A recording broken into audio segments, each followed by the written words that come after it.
நண்பர்களே அவங்க உழுகுறாங்க, நண்பர்களே வண்டியோட உழுந்து விட்டாங்க. இப்போ நம்ம பார்க்குறோம் போய். வாங்க, என்னமோ ஆச்சு வண்டிக்கு, என்ன ஆச்சுன்னு தெரியல. குட்டியை உடச்சுட்டாங்க, 2 தடவை குட்டியை போட்டாங்க இன்னைக்கு போட்டு என் காலை கட்டுறேன், காலில் காயத்தை பாருங்க நண்பர்களே. இந்த காயம் வந்தது இந்த புறம்போக்கு நண்பர்களே, இது உடஞ்சிருச்சு. ஒரு பக்கம் சேத்துல வந்து உடஞ்சி, ஒரு பக்கம் நார்மலா உடஞ்சி. அங்கே இடத்த கட்டி ஒண்ணுமே ஆகலன்னு சொன்னான் நண்பர்களே அவன். இப்போ நான் என்னத்த பண்ணேன்? ஐயோ 2 ரூபா போட்டு போறாங்க நண்பர்களே. எவனோ சவுண்டு மட்டும் கேட்குது நண்பர்களே. கொடூரமாக ஃபோட்டோ எடுக்கலான்னு வந்தால் கொடூரமாக பண்ணுறாங்க நண்பர்களே. வண்டியை உடைக்கிறாங்க நண்பர்களே. இந்த மதியானம் என்னன்னா என்ன உடச்சிட்டாங்க நண்பர்களே. வண்டி ஏற்ற தெரியாமல் என்ன போட்டான் நண்பர்களே.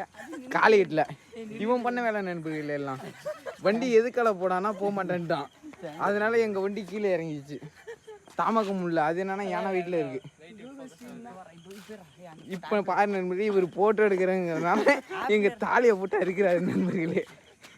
டீ குடிக்கலான்னு